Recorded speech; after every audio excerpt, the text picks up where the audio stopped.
최근에 시험은 보면은 이 도시 공간 구조 이론 그리고 그 지대 이론인데 요거 가끔 섞어서 출제하기도 해요. 그래서 뭐 두 이론은 올해도 출제하니까 이제 확인을 좀 해두셔야 되겠습니다. 자, 도시 공간 구조 이론에 관한 설명으로 틀린 것은 자, 우선은 2번과 3번 질문부터 먼저 볼까요? 버제스인데 자, 3번 보시면은 동심원 이론은 거주지 분화 형상의 연구를 통해서 도시가 핵심에서부터 도시가 팽창하는데 그 팽창이 도시 내부 구조에 미치는 영향을 설명을 했습니다. 그래서 맞는 지문이죠. 그래서 최초이죠. 최초의 실증적으로 나타난 모형입니다. 그래서 버제스의 동심원 이론이죠. 미국의 시카고를 대상으로 했는데 2번이 정답입니다. 도시의 핵심에서 중심 업무 지구에서 벗어나서 퇴폐, 슬럼 지구를 형성하는 뭐를 형성하죠? 점이지대를 형성을 하죠. 자, 이 점이지대에서 공장의 근로자들이 거주하는 저소득 주택지역 있고, 그 다음에 중상층 이상이 거주하는 고소득 주택지역이 있고, 또 요 도시 요게 경계거든요. 이 도시 경계 밖을 벗어나서 교외에 통근자들이 거주하는 위성도시가 있어요. 다섯 번째에 이렇게죠. 도시 이렇게 팽창이 뭘로? 동심원상으로 5개의 지구로 분화되면서 성장하는 이론이 동심원 이론. 2번이 정답입니다. 자, 1번에 보시면 호이트는 요거 원을 변형을 했죠. 변형을 해서 1939년에 나타난 우리가 선형은 부채꼴입니다. 부채꼴 모양의 이론이 호이트의 선형 이론입니다. 그래서 주택 지불 능력이 높을수록 교통노선, 교통의 망이죠. 교통노선, 교통망 또는 교통의 축을 따라서 우리가 도심으로 접근성이 양호한 지역에 주거 입지를 선정하는 경향이다. 하여튼 이 교통망을 따라서 가는데 그 모양이 무슨 모양을 띠고 있다?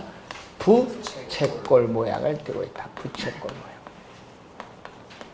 자, 그리고 4번에 해리스 울만이죠. 동심원 이론과 선형 이론의 장점을 우리가 결합한 이론으로서 1945년에 해리스와 울만의 연구에서 나타나는 무슨 이론?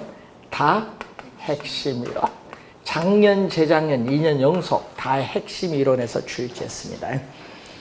정답을 물었죠. 자, 도시는 하나의 중심, 핵이 아니라 여러 개의 전문화된 중심으로 이루어지죠.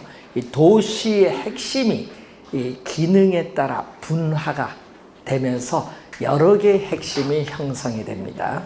자, 5번. 도시 공간 구조의 변화를 야기하는 요인은 교통의 발달, 소득의 증가, 둘 다 밀접하게 관련을 가지고 있습니다. 그럼 교통이 발달하고 소득이 증가하면요, 이 주거지가 도심에서 점점 어느 쪽으로? 도시 외곽 쪽으로 이동을 하게 됩니다. 자, 14번. 지대론에 관한 설명으로 틀린 것은 자, 니카도의 차액지대설에 의하면은 지대는 생산력 면에서 한계지를 기준으로 우등지와 열등지의 차액이 지주에게 지불되는 대가가 바로 뭐가 된다? 차액지대가 되는 거죠. 우등지는 토지 비옥도가 높은 토지, 그리고 열등지는 토지 비옥도가 낮은 토지고, 한계지는 토지의 생산성이 가장 낮은 토지를 말합니다. 자, 2번. 튀넨의 동심원적인 지대 모형인데 6가지 형태의 동심원 지대 모형이죠. 버제스에 영향을 미쳤죠. 여러분, 튀넨의 6가지 형태의 동심원 지대 모형이 버제스의 도시 내부 구조에 영향을 미쳤다. 자, 3번 알론소의 입찰 지대 곡선은 여러 개의 지대 곡선 중 가장 높은 부분을 연결한 우리가 포락선이 되죠. 자, 이 튀네는 최초의 농업 입지론이에요. 이 튀네의 이론을 도시 공간, 튀네는 최초의 농업 입지론을 도시 공간에 적용해서 우리가 확장, 발전시킨 이론이 누구 이론? 알론소의 이론. 알론소의 입찰 지대선. 작년 시험에는 입찰 지대의 개념을 출제를 했고요. 입찰 지대 곡선은 바로 이런 의미겠죠. 자, A산업의 지대를 지불할 용의가 있는 곡선. 그리고 B산업. 자, 요거는 C산업이라면은 어떻게 돼요? 도심에서, 중심지에서 거리가 멀어질수록 가장 높은, 지금 가장 높은 이 부분이죠. 이 높은 지대 부분을 연결한 포락선. 밑에서부터 앉는다는 의미에서 포락선. 이 빨간 선이 뭐다? 입찰 지대 곡선이다. 올해 시험에 입찰 지대 곡선이 또 출제 가능성이 높은 용어 중에 하나가 입찰 지대 곡선. 용어의 개념 정확히 기억해 두셔야 되겠고, 자, 4번에 마르크스의 절대 지대설에 의하면은 한계지에서도 지대가 발생합니다. 그리고 우리가 곡물 가격의 상승이 지대의 상승을 초래한다. 이 쉼표 뒤에가 틀렸죠.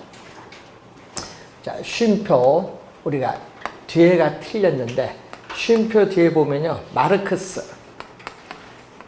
마르크스는 이 지대의 상승, 이 시장에서 거래되는 곡물 가격의 상승을 가져온다고 주장을 해요. 그래서 바뀌었습니다. 4번 정답. 5번 마샬의 준지대는 다른 조건이 동일하다면은 공급은 단기적으로 뭐가 됐다? 고정됐잖아요. 단기적으로 공급은 이렇게 고정됐거든요. 자, 단기적으로 이렇게 공급은 뭐가 됐다? 고정이 됐어요. 공급은 고정됐기 때문에 뭐에 의해서? 우리는 바로 수요에 의해서 결정되겠지. 수요에서 이렇게 지대가 결정되겠다. 고정 생산 요소에 대한 수요에서 지대가 결정된다. 왜? 공급은 뭐가 됐기 때문에? 고정돼 있다. 단기적으로 공급은 고정돼 있다. 그래서 5번 맞는 질문. 마샬의 준지대는 작년, 재작년 또 2년 연속 출제가 되고 있는 용어입니다. 자, 15번 외부 효과에 관한 설명으로 틀린 것은 생산 과정에서 외부 불경제, 부외부 효과를 발생시키는 재화의 공급을 시장에 맡길 경우에, 자, 시장에 맡길 경우에, 자, 여러분, 그래서 그림을 하나 그려드릴게요. 이 사적 편익을 나타내는 수요 곡선과 사적 비용을 나타내는 공급 곡선이 만나는 점이 바로 균형 가격과 균형 생산량이죠. 자, 균형 생산량이 주어졌는데, 자, 이 정도 공급을 했다. 여러분, 이 정도 공급을 하면요, 사적인 비용, 기업이 제품을 생산한 비용은 이만큼인데, 또 어떻게 돼요? 우리는 환경 오염 물질을 한 단위 더 정화하는데 추가적으로 드는 비용, 이게 바로 뭐죠? 외부 비용이 각 생산량 수준만큼 전부 외부 비용이 더 첨가돼서 이 사회에서 우리가 부담하는 비용은 이렇게 더 높아요. 사회에서 부담하는 비용은 뭐보다? 기업이 제품을 생산한 비용보다 더 높다. 뭐가 더 들어갔기 때문에 요 차이, 뭐가 더 들어갔죠? 외부 비용이 더 들어갔어요. 자, 그러기 때문에 사회적으로 바람직한 요 빨간 선과 사적 편익이 만나는 점, 요게 사회적으로 바람직스러운 최적 생산량이에요. 그러면 사회적으로 바람직스러운 최적 생산량보다 균형 생산량이 더 많거든요. 왜 많냐? 외부 비용을 고려하지 않고 기업은 생산하기 때문에 더 많이 생산해요. 그러니까 요 크기만큼 뭐가 돼? 과다. 더 많이 기업은 생산한다. 1번에 보면은 과다하게 생산되는 경향이 있다. 과다입니다. 과다. 맨 끝에 과다가 포인트. 1번 맞는 지문이고, 2번 부동산의 특성 중 부동성은 외부 효과와 관련이 있죠. 지역지구제는 토지 이용에 수반되는 이 바람직스럽지 못한 토지 이용 활동인 부의외부 효과를 제거하거나 완화시킬 목적으로 지정하고 있습니다. 자, 이 3번은 지역지구제를 실시하는 목적이 나와 있죠. 4번 부의외부 효과가 발생하는 경우에는 이거 얘기죠. 여러분, 사회적으로 바람직한 양만큼 생산량을 줄이기 위해서 뭐를 부과해야 된다? 우리는 세금이죠. 뭐 공해세와 같은 세금을 부과를 한다. 그래서 세금을 부과해야 돼요. 과다 생산량을 줄이기 위해서는 세금을 부과해야 된다. 그래서 4번에 보시면은 세금 부과나 토지 이용 규제 등을 통해서 자원 배분의 비효율성을 감소시킬 수 있다. 맞고, 5번 부의외부 효과는 시장의 실패를 야기하나 정의 외부 효과는 시장의 실패를 야기하지 않는다 하니까 틀렸습니다. 여러분, 정의 외부 효과든 부의 외부 효과든 시장의 실패를 발생시켜요. 여러분, 사회적 비용과 사적 비용이 같지 않거나 사회적 편익과 사적 편익이 같지 않죠. 이럴 때는 다 시장의 실패를 가져와요. 둘 다 시장의 실패를 가져옵니다. 5번 정답.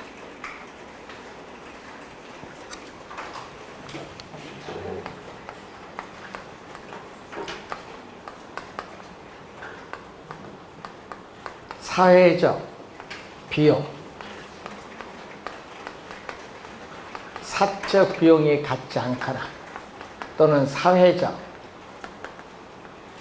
편익이나 사적 편익이 같지 않죠. 여러분, 여기에 크나 작나에 따라 정부가 나누는데 하여튼 이렇게 되면 뭐를 간다? 자원이 비효율적으로 배분이 이루어지면서 뭐가 발생한다?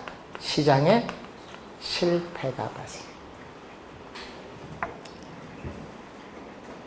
자, 16번 부동산 정책에 관한 설명 중 틀린 것은 묻는 거죠. 자, 1번 보시면은 공공토지 비축 제도는 공익사업 용지의 원활한 공급과 토지 시장의 안정에 기여하는 것을 목적으로 한다. 예? 토지 비축이죠. 자, 여러분이 뭐를 위해서? 토지 시장의 안정을 위한 뭘로써? 수요, 공급, 조절용으로서, 또 우리는 공공개발용으로서 뭐 산업단지 조성이라든지 공공개발용으로서 우리는 비축을 하고 있다. 1번 맞는 지문이고, 2번 정부가 부동산 시장에 개입을 하는 이유에는 시장의 실패를 보완하거나 또는 부동산 시장의 안정, 경제 성장, 뭐 소득 재분배 등이 있습니다. 개발 제한구역 그린벨트는 도시의 무질서한 팽창 또는 확산을 억제하는 긍정적 효과. 여러분, 3번은 긍정적 효과입니다. 부동산에 대한 부담금 제도나 보조금 제도는 정부의 부동산 시장에 직접 개입이 아니라 간접 개입이죠. 자, 정부가 부동산 시장에 직접 개입을 해서 우리는 수요자와 공급자 역할을 적극적으로 수행하는 것이 바로 대규모 개발 사업에 적용된 공영개발이라든지 토지 수용이라든지 토지 비축은 작년, 재작년, 2년 연속도 출제된 용어죠. 토지 비축 제도. 이런 건 직접 개입이고, 시장 기구의 골격, 틀을 유지하면서 시장의 기능을 통해서 소기의 정책 효과를 달성하는 게 간접 개입이에요. 세금을 부과하거나 뭐 보조금을 지급을 한다든지 부담금, 부담금은요, 직접 개입이 아니다. 꼭 기억해야 됩니다. 부담금을 부과하는 것은 직접 개입이 아니라 뭐다? 간접 개입이라고 꼭 명심해야 됩니다. 간접 개입. 4번 정답. 정부의 시장 개입은 사회적 후생의 손실을 발생시킬 수 있다. 예를 들어서 정부가 세금을 부과하기 위해서 개입을 하면은 경제적, 사회적 후생의 손실이 나타납니다. 그래서 5번 맞는 지문입니다. 17번 여과 과정과 주거 분리 형성에 관한 설명으로 틀린 것은, 자, 주택의 여과 과정은 시간이 경과하면서 주택의 질과 주택에 거주하는 가구의 소득이 변화함에 따라 발생하는 현상이죠. 그래서 주택의 질적인 변화와 가구의 소득에 따른 이동관계를 설명하는 이론입니다. 자, 저소득층 주거지역 인근에 있는 고급 주택인 경우에는 어떻게 돼요? 수선 비용이 수선 후에 가치 상승보다 크면은 수선을 할 거야, 안 할 거야? 저소득층 부근에 있으니까 안 하죠. 수선을 안 해요. 수선을 안 하면은 그 고급 주택은 저소득층에게 넘어오는 뭐다? 하향, 상향해라. 하향 여과의 형상이 나타나겠죠. 그래서 2번이 정답입니다. 주택의 상향 여과는 낙후된 주거지역이 재개발돼서 상위 고소득계층이 유입된 경우에 나타날 수 있다. 맞고, 주거분리 형상은 도시 내에서 저소득층 주거지역과 고소득층 주거지역이 분리되는 형상인데, 이 도시 전체적인 측면에서 뿐만 아니라 지리적으로 가까운 근린지역에서도 발생하는 형상. 자, 그리고 주택의 여가 과정이 원활하게 작동하는 주택시장에서 주택 여가 효과가 긍정적으로 작동한다. 여러분, 주택 여가 효과가 긍정적으로 작동한다는 것은 뭐냐? 여러분, 주택이 정상적으로 고급 주택이 공급되면요, 한 단계 낮은 층에서 고급 주택 이동해요. 이렇게 되거든요. 계단식. 여기서 여기 고급 주택을 공급하잖아요. 자, 신규 고급 주택 공급하면 한 단계 낮은 수에서 이동을 해가. 이동을 하면 여기 비죠. 비면 또 여기 낮은 수에 또 이동해가. 그럼 또 여기 또 비잖아요. 그럼 또 여기 이동해가면 또 빈 걸, 이래서 계속적으로 이동해서 주거의 질이 개선되는 거예요. 예, 주거의 질을 뭐 한다? 개선하는 효과가 있다. 예, 한 단계 높은 수로 이동을 해가니까. 2번 정답.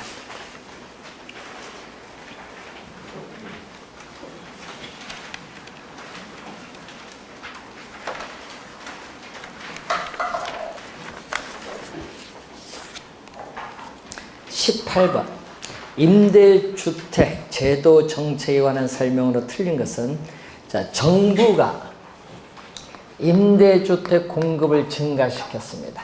여러분, 공급이 증가하면 가격은, 공급이 이전보다 많으면 가격은 하락을 해요. 그럼 얼마만큼 하락하느냐 보는 거죠. 수요 곡선의 기울기가 급하면 비탄력적. 자, 수요 곡선의 기울기가 완만하면 탄력적입니다. 자, 이렇게 주어진 상태에서 공급이 뭐한다? 증가한다. 공급이 증가하면은 가격은 하락을 한다. 얼마만큼 하락하느냐? 비탄력적은 가격 변화에 대해서 어떻게 민감하게 반응하지 않거든요. 약간 증가, 양이 약간 증가하다 보니까 가격은 뭐다? 대폭 하락해. 변화에 민감하지 않으니까. 그럼 가격 변화에 민감하게 반응하는 탄력적은 민감하게 반응하니까 가격은 어떻게 민감하게 반응해서 거래량이 대폭 증가하니까 가격은 약간 하락을 해요. 그러니까 뭘수록 거기 보면은 임차 수요의 임대료 탄력성이 클수록 미출. 클수록은 뭐다? 탄력성이 클수록은 탄력적이야. 요거야. 탄력적일수록 임대료의 하락 효과는 뭐다? 작죠? 요 빨간 거보다 작잖아요. 작아질 수 있다. 맞는 질문. 2번 민간 임대주택에 관한 특별법상 장기 일반 민간 임대주택이란 임대사업자가 공공지원 민간 임대주택이 아닌 에 미쳐 시험에는 또 안인을 빼서 출제합니다. 안인 주택을 8년에 동그라미 10년이 아니라 8년. 8년 이상 임대할 목적으로 취득을 하여 임대하는 민간 임대주택을 말합니다. 2번 맞는 지문이고 3번 임대료 상한을 균형 가격 이하로 규제한다. 자, 여러분 시장에서 우리가 수요, 공급이 만나는 점이 바로 무슨 임대료? 균형 임대료. 또 시장의 균형 임대료인데 이 임대료가 너무 높기 때문에 이 임대료보다 뭐한 수준에서 낮은 수준에서 규제한다. 임대료의 상한선을 균형 임대료보다 이렇게 낮은 수준에서 규제하면은 공급은 뭐죠? 이 정도야죠. 공급은 이 정도밖에 안 되는데 수요는 수요 곡선과 만나는 점, 여기가 수요니까 수요량은 이렇게 많은데 공급은 적으니까 이 크기만큼의 뭐가 발생하죠? 초과 수요. 공급 과잉이 아니라 초과 수요가 발생한다. 공급 과잉이 아니다. 초과 수요가 발생합니다. 3번 정답. 4번 임대료 보조 정책은 장기적으로 공급을 증가시키죠. 여러분이 자, 수요와 공급이 주어진다. 이런 공급은 부동산은 공급은 단기의 변화가 없어요. 그럼 보조금을 지급하면 보조금을 지급받기 전에 비해서 수요가 뭐한다? 더 증가하지. 보조를 받았으니까. 근데 공급은 변화가 없으니까 수요는 얼마만큼? 이만큼 더 늘었어요. 이만큼 초과 수요가 발생해서 수요자들의 경쟁에서 임대료는 상승하죠. 그럼 임대주택을 소유한 사람은 임대료 상승을 했으니까 이윤이 이전보다 더 많이 얻잖아. 초과 이윤을 얻으니까 이윤을 얻으니까 나도 공급해야겠네 이렇게 하겠지. 그럼 공급이 늘어나요. 자, 공급이 어떻게 늘어난다? 임대료가 다시 원래의 수준으로 하락해서 초과이윤이 없을 때까지 계속 초과이윤이 없을 때까지 공급은 이렇게 증가해. 그래서 장기적으로 단기는 공급은 변화가 없는데 장기적으로 공급은 뭐한다? 증가합니다. 그래서 맞는 질문. 5번 시장의 균형 임대료보다 낮은 임대료 규제는 임대부동산의 공급 축소. 공급이 줄어들죠. 여러분 여기서 공급이 임대인은 손해보니까 공급이 뭐한다? 감소도 하고 또 임대인은 손해보니까 임대주택 유지 보수 비용을 지출하지 않기 때문에 질적 수준은 계속 떨어져요. 저하가 돼요. 자, 3번 정답입니다. 자, 19번 조세에 관한 설명으로 틀린 것은 부동산 세금은 정부나 지방자치단체가 필요한 재원을 조달하거나 요거는 뭐죠? 요거는 조세 부과의 목적. 그건 요까지는 조세 부과의 목적. 뒤에 분배의 불공평성을 개선하기 위해서 부과한다. 요거는 부동산 조세의 기능. 앞에는 목적, 뒤에는 기능. 자, 2번 공공임대주택의 공급을 확대한다. 자, 19번에 2번. 자, 수요와 공급이 만나는 점이 요게 바로 뭐가 되죠? 지금 부과 전의 가격이죠. 요게 부과 전, 재산세 부과 전 임대료예요. 그럼 재산세를 부과를 했어요. 부과를 했더니 공급 곡선이 세금액만큼 수직으로 상향이동했더니 어느 만큼? 이만큼 임대료가 올랐어요. 야, 임대료가 많이 올랐어요. 그런데 정부가 뭐를 공급했다? 이 사적 시장, 이 사적 시장에서의 임대료보다 훨씬 싸게 뭐를 공급했다? 공공주택을 공급을 했다. 공공주택 공급을 확대하면요. 어디서? 사적 시장에서 임대료가 싼 공공주택이 공급되는 쪽으로 이동을 해요. 이동을 하면은 어떻게 돼요? 수요는, 이동이 쉬워지면 뭐다? 수요는 탄력적이 돼. 수요가 탄력적이 되면 기울기가 급해요? 완만해요? 완만해져요. 수요가 요 균형점을 중심으로 이렇게 완만해져요. 완만해지면 노란, 빨간 만나는 점, 노랑, 빨간 만나는 점에서 임대료 상승폭은 적어요. 여러분, 공공주택이 공급되기 전에 요만큼 임대료가 올랐는데 공공주택이 공급되면 임대료 상승폭이 작죠? 상승폭이 작다는 것은 정가되는 부분이 적어요. 정가되는 부분이 적으니까 완화가 되는 거예요. 완화. 완화라는 의미를 아셔야 되겠죠. 정가되는 부분이 적다는 겁니다.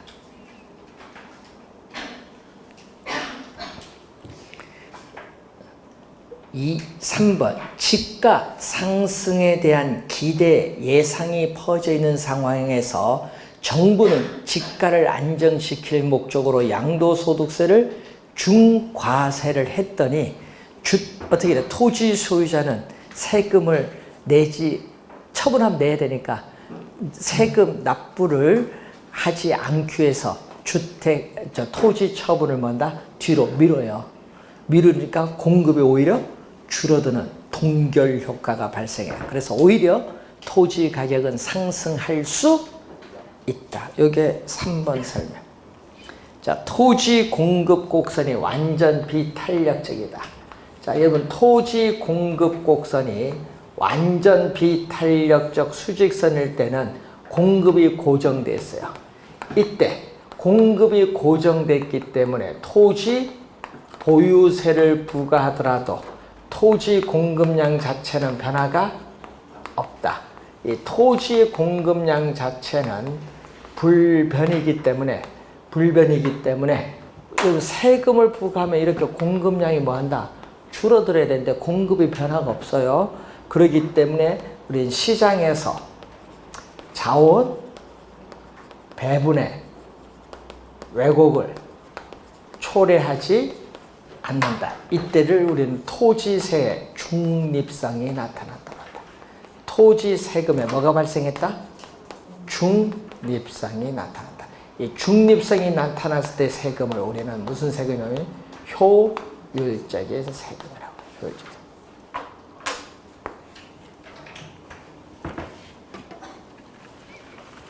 5번 가격에 대해서 주택 수요는 뭐다? 비탄력적. 자, 주택 수요는 비탄력적이고 공급은 뭐다? 탄력적이다. 자, 이런 상황에서 뭐를 했어요? 이 정부에서 양도소득세를 중과세를 했다. 중과세를 했더니 공급 곡선이 수직으로 상향 이동하는데 새로운 균형점에서 가격은 오르고 거래량은 감소하죠. 자, 매수인이 지불하는 가격. 자, 매수인이 지불하는 가격은 부과전보다 뭔다? 양도소득세 부과전 가격보다 높아진다. 5번 정답. 낮아지는 것이 아니라 높아진다. 20번 위험과 수익의 관계를 설명한 것 중 틀린 것. 위험이란 실현된 결과는 실현 수익률, 예상한 결과는 기대 수익률인데 요거에 다르면은 위험이야. 벗어날 가능성, 위험, 개념이 나와 있고. 자, 2번 부동산 투자자의 요구 수익률은 시간에 대한 비용인 무위험률과 위험에 대한 비용이 위험 할증률로 구성되어 있습니다. 둘 다 포함되어 있어요. 맞는 지문. 3번 경기 침체로 인해서 부동산 임대료가 하락을 하면서 공실률이 증가해서 임대료가 하락하죠. 그래서 수익성이 악화되면서 야기되는 위험은 사업상 위험에 속해요. 그럼 사업상 위험 중에서도 시장 위험. 사업상 위험 중에서도 시장 위험이. 네 번째, 무위험률, 무위험 자산의 수익률. 크기는 일반 경제 상황인 저축률, 투자율, 지급 준비율의 변동, 신용 제한 등 일반 경제 상황과 밀접한 관계가 있습니다.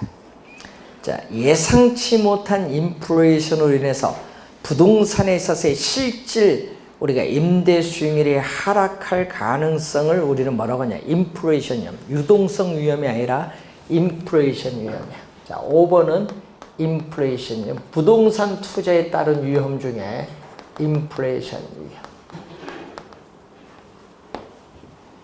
유동성 위험은 부동산을 처분하여 현금화하는 과정에 있어서 부동산의 시장 가치가 손실을 볼 가능성을 우리는 시장 가치의 손실의 가능성을 유동성 위험에.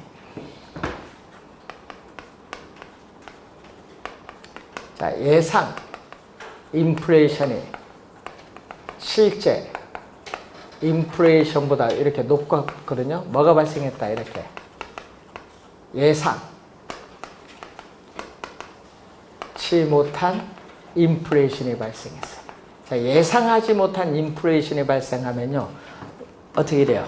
우리 명목 지금 계약 맺어서 1년 계속 월 얼마 주는 건 변화가 없어. 그런데 예상치 못한 인플레이션으로 돈이 더 떨어져. 가치가 돈이 더 떨어져서 실질 임대료가 뭐 하락을 하면서 누군 손해본다?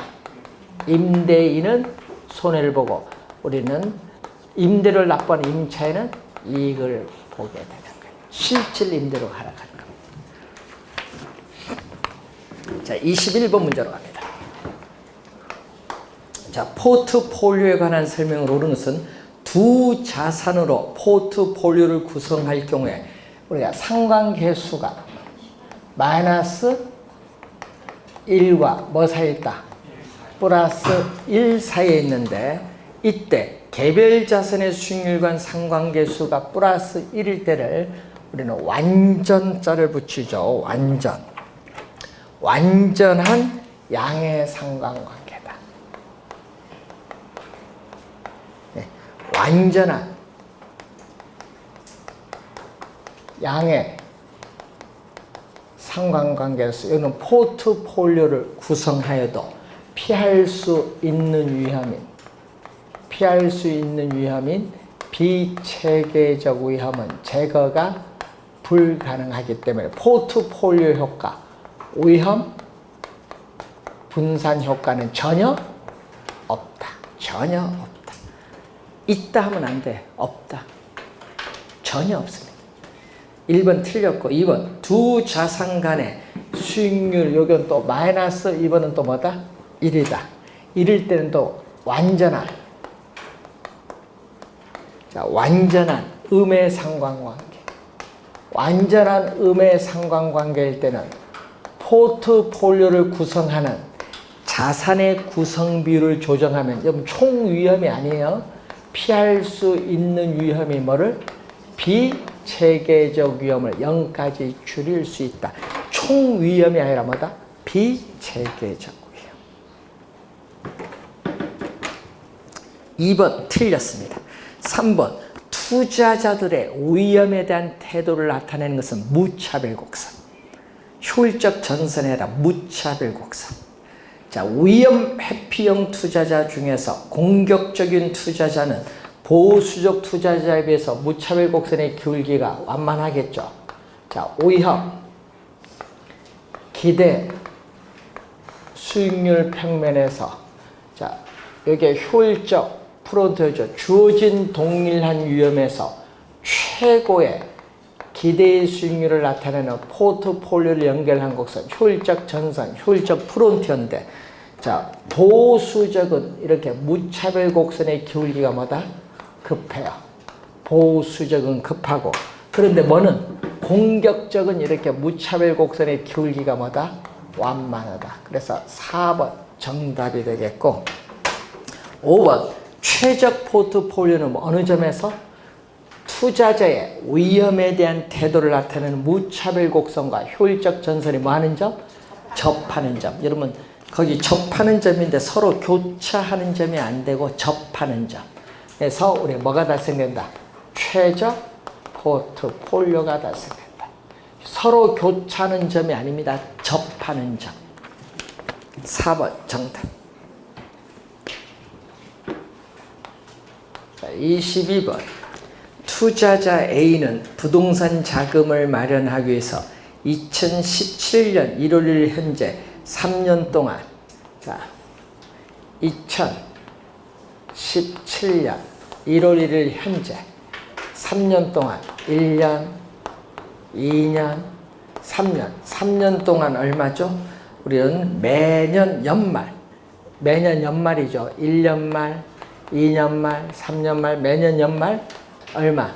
1,000원씩을 불입하는 투자 상품에 가입을 했다.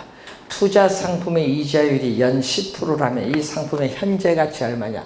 현재라면은 1년 후에 1,000원이 현재 얼마냐? 할인해야겠죠. 1,000원을 할인합니다. 1 플러스 0.1에 1승 1.1로 나눠주면 되겠죠. 그럼 약 얼마 나오죠? 900, 약 9원이 나오겠죠. 2년 말에 또 1,000원을 또 현재의 가치로 2년이니까 제곱 1.21로 나눠줬던 약 800, 우리가 26원이 나와요. 그럼 또 3년 말에 또 1,000원이 얼마냐? 또 1 플러스 0.1에 3년 후니까 세제곱 1.331로 나눠줬더니 약 얼마? 751원. 요거 다 더해줬더니 얼마 나오냐? 2,486원인데 이론 이하는 뭐라고? 이론 단위 이하는 절사. 버린다는 얘기죠. 절사 없애버려요. 없애버리니까 2,480원. 3번 정답.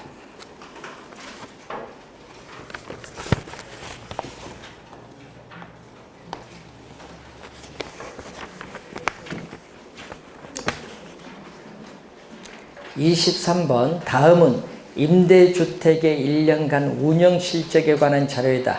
틀린 것. 자, 호당 임대료 얼마 나오죠? 1,000만 원. 자, 1,000만 원이 나오겠네요. 자, 호당 임대료 1,000만 원에 얼마를 곱한다? 45를 곱했더니 얼마 나오죠? 4억 원. 4억 원이 가능 총소득이 나오죠. 자, 공실률은 몇 프로? 10%. 자, 4억 원에 10%인 4,000만 원이죠. 4,000만 원을 공제해 줍니다.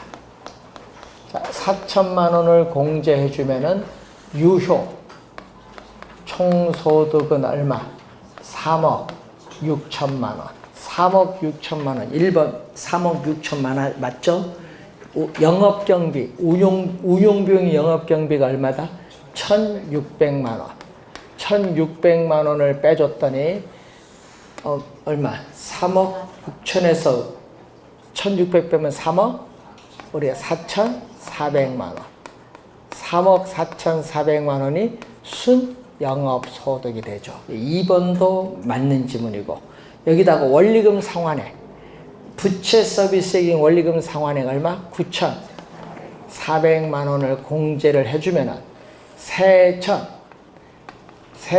현금 흐름은 얼마죠? 우리가 2억 5천만 원. 2억 5천만 원이 세전 현금 흐름이죠. 자, 여기서 또 뭐를 빼죠? 영업 소득세를 공제를 해줘야 세후 현금 흐름을 구할 수 있는데, 자, 소득세는 어떻게 구한다? 순영업소득. 순영업소득 3억 4,400만 원. 3억 4,400만 원에서 거기에 어떻게 돼요? 융자이자.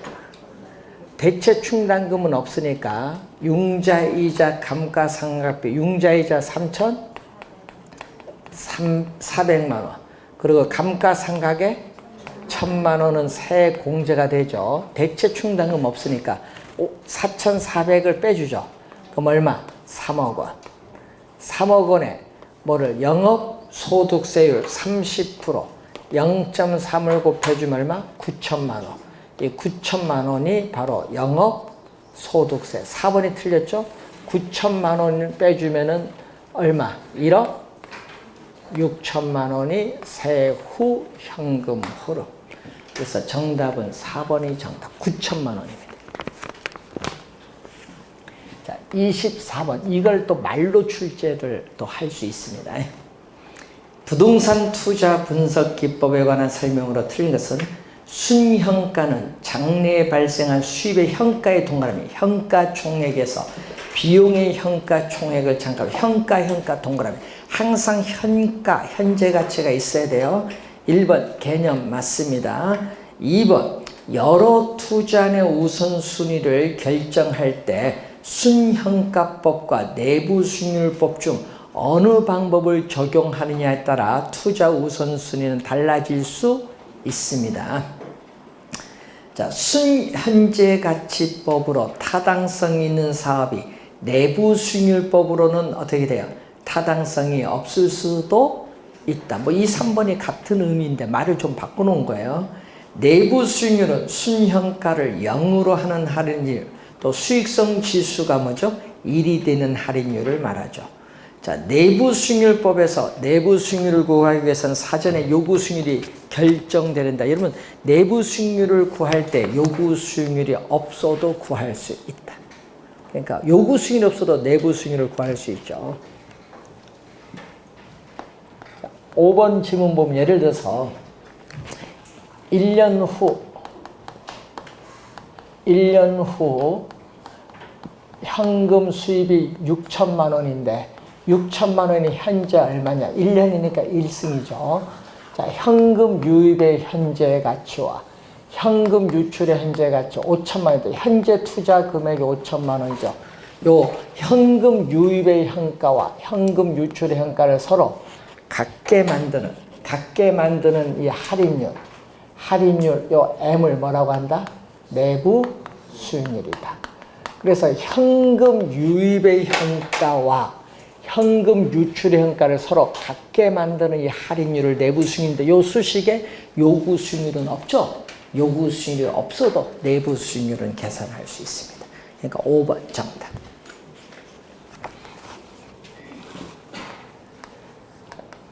(2번과) (3번) 지문을 보면은 자, 순 현재 가치 플러스 제로 마이너스인데 A 투자안의 순현재 가치 곡선. 자, B 투자안의 순현재 가치 곡선. 내부 수익률 M, 요구 수익률 R로 표현할 때 순현가를 0으로 만드는 이 할인율은 뭐다? 요거는 A 투자안의 내부 수익률, 요거는 B 투자안의 내부 수익률. 자, 여러분이 순현가를 이제 가는데, 자, 요구 수익률이 R0에 있다. 그러면 요거는 뭐다? B의 순현가. 요거는 뭐의 순현가? A. 자, 순현가법을 적용하면 어떻게 돼요? 자, 순현가법을 적용하면. 자, 순현가법을 적용하면 뭐를 한다? A가 B보다 크니까 뭐를 선택? A를 선택. A의 순현가가 B보다 크니까. 근데 내부 수익률법에서는 요구 수익률보다 뭐? 내부 수익률이 요구 수익률보다 크면은 투자를 A보다 뭐가 커? B. 이때는 뭐를 선택? B를 선택. 이렇게 순현가법, 내부 수익률법, 투자의 우선순위가 같아요, 달라요? 같아요, 달라요? A, B 다르죠? 달라질 수 있어요. 순현가법을 적용하냐, 내부 수익률법 적용하냐 달라질 수 있는 거예요. 특히 어떤 경우에? 이런 경우에. 뭐? 우리는 요 두 곡선 만나는 이 점이죠. 이 점보다 요것보다 작을 때는 이렇게 달라질 수 있어요. 그래서 2, 3번 설명 한꺼번에 했습니다. 자, 25번 문제로 갑니다. 자, 재무비율 승수 설명 틀린 것. 100% 자기 자본으로 투자하면 융자가 없죠? 융자가 없어요. 그럼 순소득 승수는 얼마? 자, 1번 순소득 승수는 어떻게 돼요? 순소득 승수는 우리가 순영업소득이죠. 자, 순영업소득에서 뭐를 뺀다?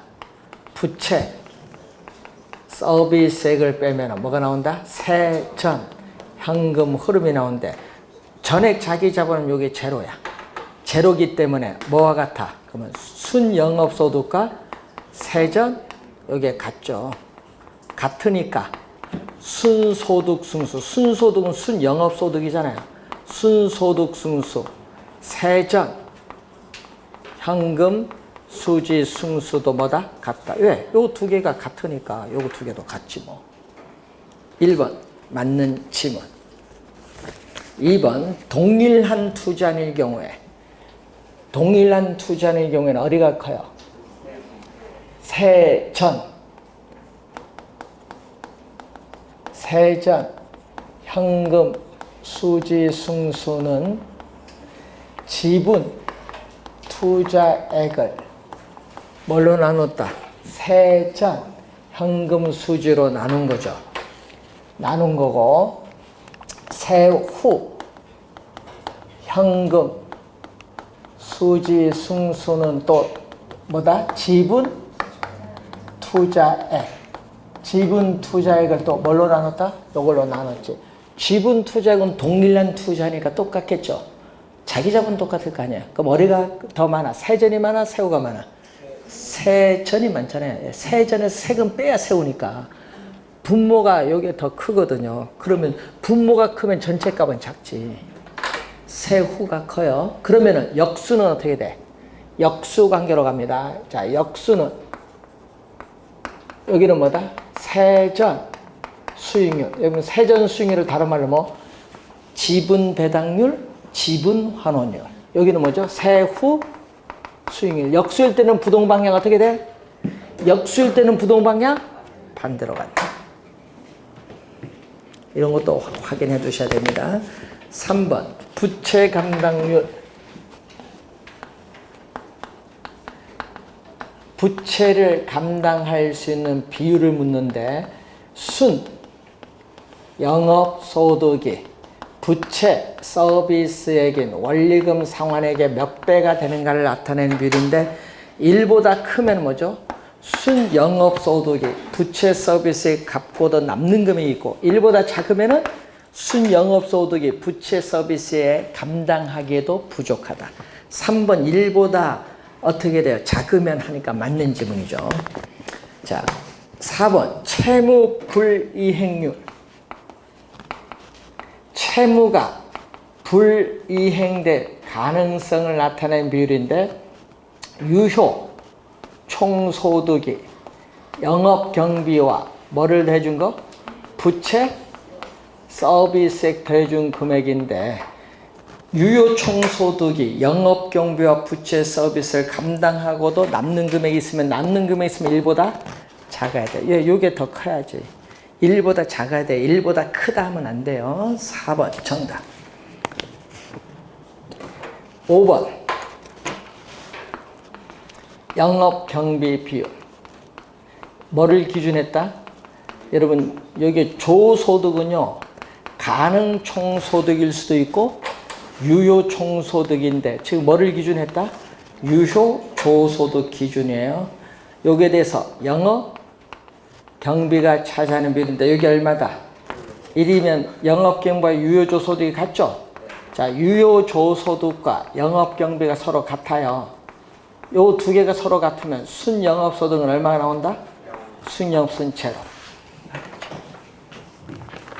그래서 정답은 4번이 정답이 됐습니다. 자, 잠시 쉬고 26번부터 하겠습니다.